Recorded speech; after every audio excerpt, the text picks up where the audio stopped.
We're hearing the term heritage fashion more and more recently, but very few people have actually taken the time to define exactly what it is. Though it might be easy to think of heritage fashion as clothes inspired by vintage pieces, it is so much more encompassing than that. And you will have clothes in your wardrobe right now that have taken notes from heritage fashion without even knowing it. Jeans are perhaps the most obvious crossover between the heritage world and the wider fashion industry.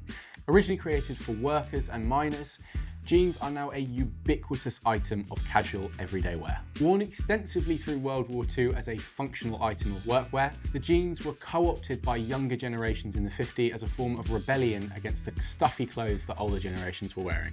A working class staple, the jean took over and is now an essential item in most of our wardrobes. As the quality of mass market denim has degraded, brands like Full Count and Oni have revitalized that heritage style. Quality selvage fabric and rope-dyed cotton evokes the golden age of jeans, and it's what makes these jeans in particular so beloved. Like most wardrobe icons, the t-shirt began in the military.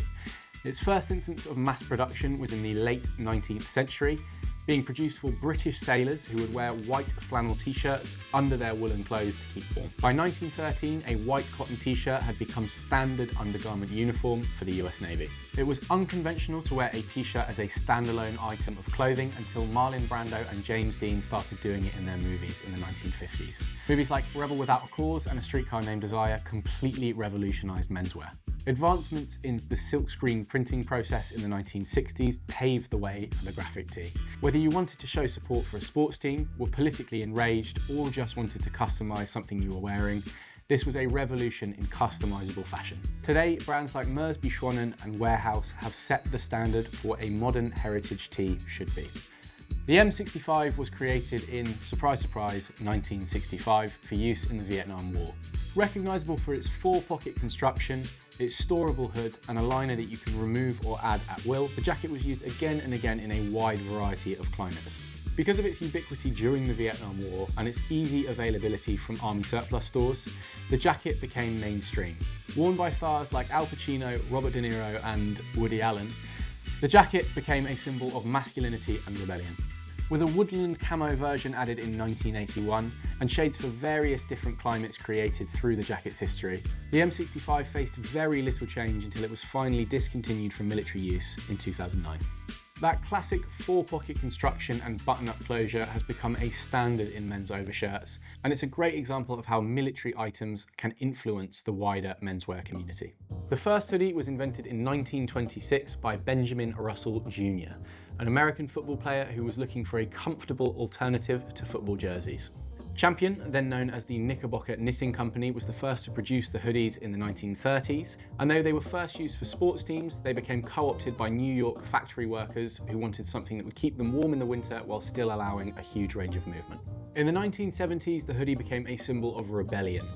New York's underground music scene embraced the hood as a way to provide anonymity. Adopted by MCs, graffiti artists, and b-boys, the hoodie allowed people from marginalized communities to feel safe. When it was worn by Sylvester Stallone in 1978's Rocky, the hoodie became a symbol of hard work and determination to the masses. Today, the hoodie has outgrown its sportswear roots and become a staple of everyday casual life. It's amazing to see how such a simple design can really take root in our culture. The Chelsea boot has seen little change since its invention in the Victorian era. Inventor J. Sparks Hall was the first to create a leather shoe with an elasticated side gusset, and it was actually originally made for Queen Victoria herself. Due to its sleek design and how easy it was to take on and off, by the mid-century the shoe was a commonplace sight. In the 1950s and 60s, the Chelsea boot had a rebirth in the UK, becoming associated with the King's Road in Chelsea, hence the term Chelsea boot. This rebirth was largely due to stars like Gene Shrimpton, the Rolling Stones and the Beatles wearing them. Due to the simplistic design, the shoes can be worn with more rugged or more formal outfits, making them a really versatile piece of footwear. Like many other pieces of heritage gear, the Chino was invented for the military, originally worn by soldiers in the mid-19th century. The no-pleat design was originally intended to save fabric, and when American soldiers returned home from the Spanish-American War in 1898, they began wearing the Chinos in their everyday lives, bleeding them into the mainstream. By the 1950s, the Chino had a new reputation in America. Popular in Ivy League circles, the Chino was more comfortable than suit trousers, but smarter than the jeans, and since then has been cemented as a staple of the Western wardrobe. Unlike other styles and aesthetics, heritage fashion is guided by practicality instead of trends. These designs are timeless, being used again and again and again, and if these pieces are included in a trend, they tend to have a life after the hype has died down. A lot of heritage pieces are based on stuff from the early 1900s to the 1950s, so the fact that they're still relevant today just proves how versatile they are in modern outfits.